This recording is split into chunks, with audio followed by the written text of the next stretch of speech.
He's just completed a source code review, a web application. I have a question out to you guys. If he's just finished that source code review and he has the results, what's he going to do with that, or how's that going to help him with the next release of that application? I want a real answer. I don't want a theoretical answer. It's not? Not unless it's communicated back. It's not because it's communicated back. Anything? Okay, what's a theoretical answer? What's a best practice answer? Okay, that's a little too theoretical. Next version won't be perfect. Would you redirect the output? Redirect the output? Yeah, would you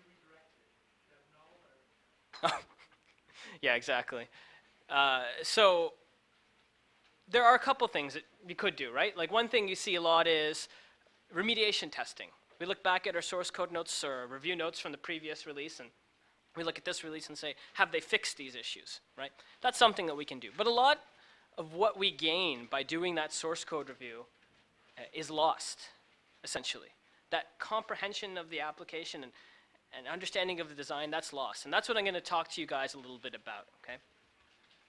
So welcome. This is called Code Level Threat Analysis, which is not an exceptionally sexy title. We couldn't really find a very appropriate title, actually, for this. This is kind of a working title. If you guys have suggestions at the end, I'd love to hear them. But bear with me. It's more about the concept. Okay, and it's about speaking to developers at a developer level. Okay, so a little bit about myself. My name is Rohiy Sethi. I work at Security Compass. I'm supposed to be here with my colleague Sahba. Sahba is stuck on a small Caribbean island. Poor guy. So I'm here doing the talk by myself. Yeah, that's going to be on video, so that's good. So I do a lot of training and source code review, yada, yada, yada. I've done the helping develop and train the SANS class for secure coding and spoken at a few conferences, written articles. For me, two main areas of my interest are, and it's really around Java security, that's my kind of core competency, are around secure design, especially design patterns, and I'm going to talk a little bit about how that applies here, and aspect-oriented programming. So if some of you guys may have seen the talks we did at RSA or ShmooCon or around that. I'm not going to talk about that today, but if you guys are interested later, you can kind of reach me outside, and I have some interesting kind of proof of concepts around that. But enough about that. Okay, what is threat modeling? Let's ignore what's on the slide for a second. And again, open question to the audience. What is threat modeling?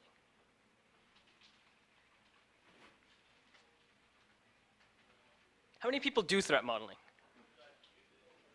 Okay, how many of you guys find it useful? Okay, most of the people who do it find it useful. So what is it? It's a way of looking at a system from an attacker's point of view to determine what threats apply to the system and dip those against what has been remediated, what has not been remediated. If it's not remediated, or vulnerabilities that need to be fixed, or maybe accepted vulnerabilities. That is an excellent response. This is a way of looking at your application like an attacker, right? There's been a lot of emphasis around that. In the blogosphere, there's been some talk about how that's a load of crap, that you can't really expect developers to look at an application like an attacker. I'm not going to get into any kind of political, religious debate. What I am going to say is that threat modeling has its place, right? It's a holistic view. So let's take a closer look. This is from the Owasp site. Okay, this is, if you go under threat modeling, this is what you're going to see. This is a output of a threat model. Okay, we call it an attack tree. I'm not sure the attack vectors and threats, those are the right terms here. Again, work with me. What we're saying here is we have some particular thing that can happen. So an attacker may be able to view other people's messages. That makes sense in that application, whatever application it is, right? So how can they do it? Well, we have a number of different ways that they can do it. A user might forget to sign off and somebody can steal his session. Maybe there's some SQL injection possible. Maybe authorization fails somewhere. Maybe there's problems with the browser cache and messages get stored, right? So these are all different ways that this scenario of attacker being able to read other users' messages or misuse case can happen. So what we get out of this is we get a list of countermeasures, right? So let's look at the countermeasures. Implement data validation. Okay? If you go to a developer and you say implement data validation, what kind of response would you get? Sorry? Implement data that's it. Stairs. Blank stares, that's pretty much what you get. Okay, thanks, bye. So implement data validation is one of the things that can be done. And that's good from a high level, right? Implement authorization checks, implement anti-caching HTTP headers, use SSL. Okay, for these last two, if you go to a typical developer in an enterprise application, you say, we need to do these. What do you think he's going to say or she's going to say? The last two. They're a developer. Not my problem. Not my problem. I'm not an employer. I'm not, well, not an employer, or sorry, did you say deployer? Deployer. Yeah, I'm not, I thought you said employer, that was deployer. I'm not a deployer, I don't work with the infrastructure part of it, I work with the code. So threat modeling is really good in its current state for a few things. It's great for penetration testing. As a penetration tester, you get this holistic view of the web application or whatever application, and you look at all the points that you can attack at, right? If you look at the Microsoft methodology for threat modeling, you define individual components as things like client, web server, application server, database server. These are all very high-level components, so architectural components. And we can say, okay, looking at this, one of the first things I do is run some kind of scanning tool to see if their patches are up to date, right? As an attacker, these are things that I would do. I check their policy, their passwords, see if I can break in with authentication. A lot of different things that you can do as an attacker, right? So it's a very useful tool for that. It's in-depth and it's rigorous, right? How long does it take to do a typical threat model? You guys who have done it before. One that you've done, how long did it take?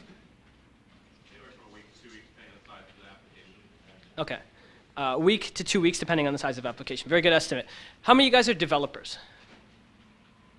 All right, if you went to your business owners and you asked for a week to 2 weeks extra to do a threat model, what kind of exuberant response would you get? Would you get people saying, yes, I have a week, 2 weeks spare, here you are, run with it? What would you get? What kind of response? Get out of my office. We already have a time to market problem, right? So this is where threat modeling becomes difficult. It's rigorous, yet it's time consuming, so a lot of times people just don't do threat modeling. There's an offensive emphasis, okay? Countermeasures are only reactions to attacks, which is good, right? Because we want to do things in relation to the real risk. We don't want to talk about theoretical vulnerabilities. We want to talk about what can actually attack us in the real world.